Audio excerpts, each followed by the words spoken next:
Hello दोस्तों, good morning. मैं हूं शुभम और आप देख रहे हैं मेरे यूट्यूब चैनल नेचुरल ब्यूटी में आप सभी लोग का स्वागत है। तो दोस्तों, जितने भी टीईटी का एग्ज़ाम होने वाला है, ठीक है, जैसे C TET, B TET, REET, UP TET, super TET, जो भी है, ये सब में ये जो भी है प्रीवियस क्वेश्चन का हम लोग सीरीज स्टार्ट किए हैं, ठीक है। तो आइए नेक्स्ट सीरीज स्टार्ट करते हैं, ठीक है। देखिए, पहला क्वेश्चन कह रहा है, सम्यक व्यक्ति की उत्तेजित दशा है, यह कथन किसका है। तो आप लोग को पहले वीडियो में भी बताया था कि यह कथन किसका है, वुडवर्थ महोदय का। किसका है? ऑप्शन नंबर बी सही हो जाएगा, ठीक है। जीन पियाजे का संज्ञानात्मक विकास का सिद्धांत था। बेलेंटाइन का क्या था? बेलेंटाइन कहते हैं कि श्रृंखलाबद्ध विचार किसी लक्ष्य या उद्देश्य की ओर अविराम गति से प्रवाहित होते हैं। एक इनका कथन था, तो बेलेंटाइन का कथन था, ठीक है। एक बार फिर से सुन लीजिए, आप लोग नोट डाउन करते चलिएगा, ठीक है, ताकि ये सब चीज़ें जो भी है, जितने भी मनोवैज्ञानिक का मतलब कि कथन है, वो सब में से कम एक दो क्वेश्चन मतलब कि हमेशा आ जाते हैं, ठीक है। तो याद रखिएगा, रीट में तो एक दो नहीं बल्कि 5-6 जो भी था उतना क्वेश्चन मतलब कि सिर्फ और सिर्फ इसी से आया था। ये कौन वैज्ञानिक, मनोवैज्ञानिक क्या कथन दिए थे, ठीक है। तो बेलेंटाइन क्या बोले थे कि श्रृंखलाबद्ध विचार किसी लक्ष्य या उद्देश्य की ओर अविराम गति से प्रवाहित होते हैं, ठीक है। ये बेलेंटाइन का कहना था। एक रॉस महोदय थे, ठीक है। रॉस महोदय का कहना था चिंतन के क्षेत्र में कि चिंतन मानसिक क्रिया का क्या है, ज्ञानात्मक पहलू है। जो पिछले वीडियो में भी बताया था मैंने कि चिंतन मानसिक क्रिया का ज्ञानात्मक पहलू है, ठीक है। ये आया हुआ क्वेश्चन है। नेक्स्ट क्वेश्चन आइए कि शैक्षिक विकास में मूल्यांकन का अर्थ क्या है। मूल्यांकन यानी कि इवेल्युएशन, ठीक है। इवेल्युएशन यानी कि मतलब कि जो लास्ट में, वर्ष के लास्ट में जो आकलन किया जाता है बच्चे लोग का, वही इवेल्युएशन कहलाता है, ठीक है। तो इसमें क्या होता है, शैक्षिक विकास में इवेल्युएशन का मतलब क्या है? छात्रों की प्रगति का आकलन करना, कक्षा अभिलेखों की मूल्यांकन करना, कार्य निष्पादन का मूल्यांकन करना, या फिर ज्ञान क्षमता का मूल्यांकन करना। तो ये तीन ठो क्या हो जाएगा, गलत हो जाएगा। अभी बताया कि कक्षा मतलब कि छात्रों की प्रगति का आकलन करना, वो भी वार्षिकी, ठीक है, मतलब कि कितना प्रगति किया है बच्चा, कितना सीख पाया है, टोटल ओवरऑल उसका, ठीक है। तो वही हो जाता है मूल्यांकन। तो इसका सही आंसर हो जाएगा ऑप्शन नंबर ए, ठीक है। नेक्स्ट आइए, पूर्वाग्रही किशोर या किशोरी अपनी डैश के प्रति कठोर होंगे। समस्या, जीवन शैली, या संप्रत्यय, या वास्तविकता।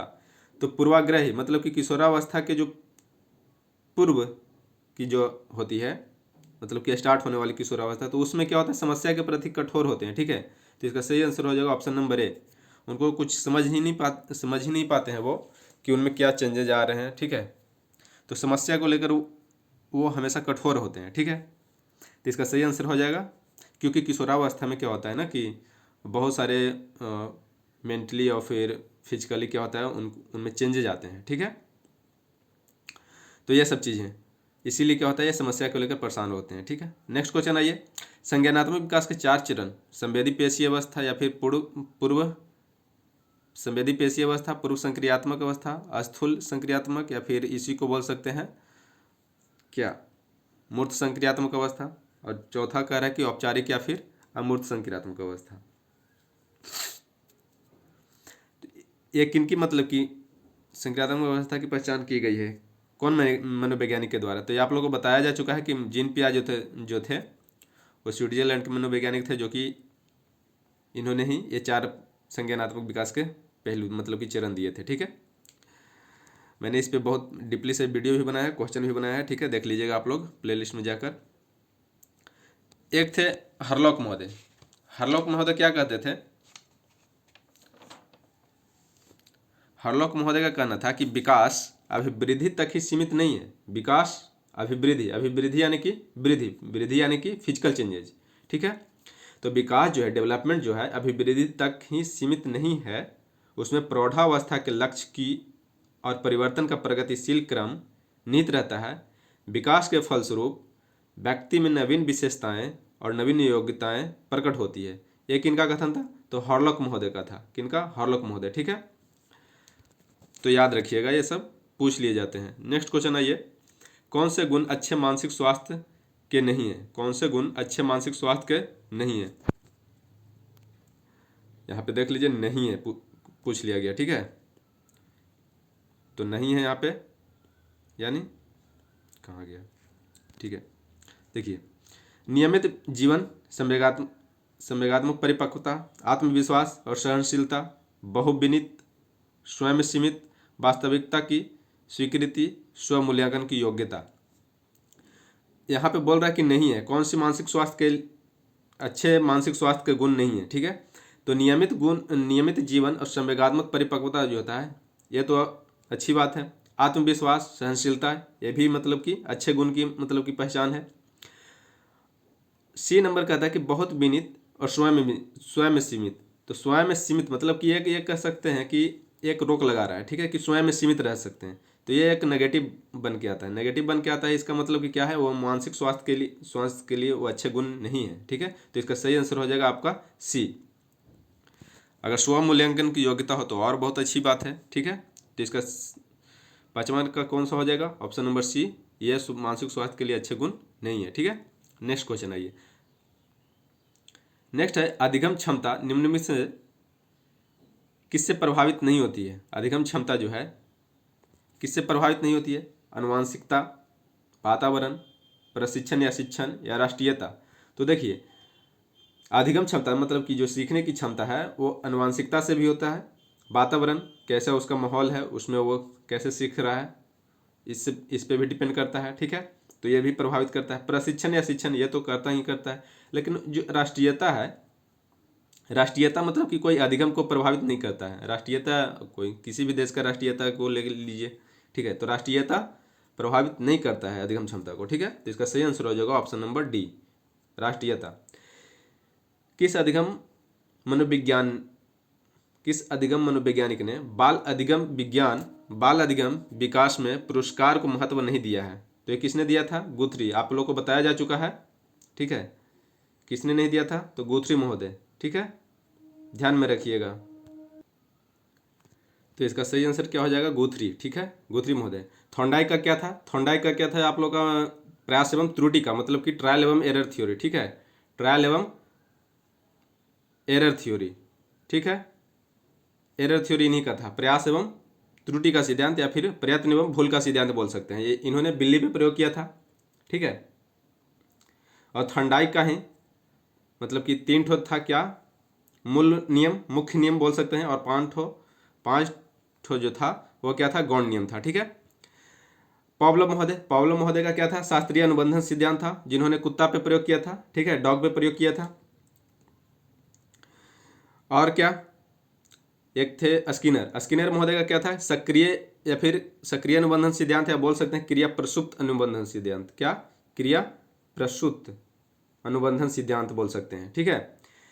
इन्होंने किस पे प्रयोग किया था, तो चूहा पे किया था और कबूतर पे प्रयोग किया था, ठीक है। और इन्होंने पुनर्बलन का सबसे ज़्यादा प्रयोग इन्होंने ही किया था, ठीक है। तो इतना चीज़। नेक्स्ट आइए, निम्न में से किस एक से शिशु की अधिगम को सहायता नहीं मिलती है, ठीक है। क्या नहीं मिलती है, ध्यान रखिएगा। यह ना कि यहाँ पे देखें कि किस एक शिशु के अधिगम को सहायता, इतना पढ़ने के बाद बस मार दिए कि हाँ अनुकरण हो गया, पुरस्कार या फिर अभिप्रेरणा हो गया। तो यहाँ पे देख लीजिएगा कि नहीं, यहाँ पे क्वेश्चन देखना बहुत जरूरी है। यहीं से आप लोग को नंबर मतलब कि 1 नंबर कट सकते हैं और 1 नंबर आ सकते हैं, ठीक है। अब आइए, इसका क्या सही आंसर हो जाएगा, अनुकरण करके तो बच्चा सीखता ही है। यहाँ पे बोल रहा है कि अधिगम को सहायता नहीं मिलती है। अभिप्रेरणा, मोटिवेशन आप लोग को पिछले वीडियो में बताया था। अभिप्रेरणा भी जो है क्या है, बच्चों को उत्साहित करेगा, ठीक है, पढ़ने के लिए या फिर कुछ भी सीखने के लिए। पुरस्कार भी क्या करता है, उसको प्रोत्साहित करता है कि नहीं, अगर कुछ अच्छे करें, जैसे माता पिता होते हैं तो वो बोलते हैं अपने बच्चे को कि अगर तुम ये फर्स्ट डिवीज़न लाओगे तो ये ले देंगे, वो ले देंगे, फलाना ढिचकाना जो भी है। तो ये सब क्या होता है, बच्चे को सीखने के लिए प्रभावित करता है, मतलब कि अधिगम को सीखने के लिए सहायक होता है, ठीक है। लेकिन जो स्कूल बसता है, स्कूल बैग जो होता है, तो ये क्या होता है, अधिगम को प्रभावित नहीं करता है, यानी कि अधिगम को सहायता नहीं मिलती है, ठीक है, इससे। तो इसका सही आंसर हो जाएगा option number C. Next question आइए, स्वकेंद्रित अवस्था होती है बालक के। स्वकेंद्रित मतलब कि खुद बस उसको खुद से मतलब है, ठीक है। स्वकेंद्रित अवस्था होती है बालक के किस जन्म से 2 वर्ष तक, उसको तो पता ही नहीं रहता है कि जन्म से 2 वर्ष तक 3 से कितना है 6 वर्ष तक, 7 वर्ष से किशोरावस्था तक या किशोरावस्था में, ठीक है। तो स्व केंद्रित अवस्था जो होता है ये होता है आप लोग का 3 से 6 वर्ष तक। कितना होता है 3 से 6 वर्ष तक की अवस्था को क्या बोलते हैं हम लोग स्व केंद्रित अवस्था बोलते हैं, ठीक है। इसका सही आंसर हो जाएगा ऑप्शन नंबर बी। नेक्स्ट आइए, नेक्स्ट क्वेश्चन कहता है कि माँ बाप के साये से बाहर निकल अपने साथी बालकों की संगत को पसंद करना संबंधित है। मतलब कि बालक जो है अपने संगति में ज़्यादा रहना पसंद करेगा, ठीक है। माँ बाप पहले तो क्या था, बच्चा में क्या था, अपने माँ बाप से ही मतलब कि ज़्यादा लाड प्यार दुलार जो भी है और रहना पसंद करेगा। लेकिन यहाँ पे क्वेश्चन पूछ रहा है कि माँ बाप के साये से बाहर निकलकर साथी बालकों की संगत को पसंद करना संबंधित कौन सी अवस्था, किशोरावस्था या पूर्व किशोरावस्था से, उत्तर बाल्यावस्था से या शैशवावस्था से।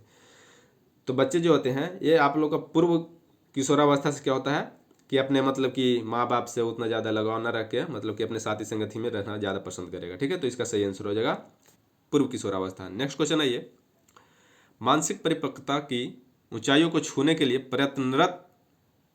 प्रयत्नरत रहना संबंधित है। अब मानसिक परिपक्वता की ऊंचाइयों से छूने के लिए तो ये हो जाएगा आप लोग का किशोरावस्था, ठीक है। इसका सही आंसर हो जाएगा किशोरावस्था। नेक्स्ट है सीखने का प्राथमिक मूलभूत नियम कौन सा मतलब है, अभ्यास करके, परिणाम की अपेक्षा या प्रशंसा से या फिर तत्परता से। तो देखिए अभी बताया कि थॉर्नडाइक महोदय का 3 नियम था, मुख्य नियम था।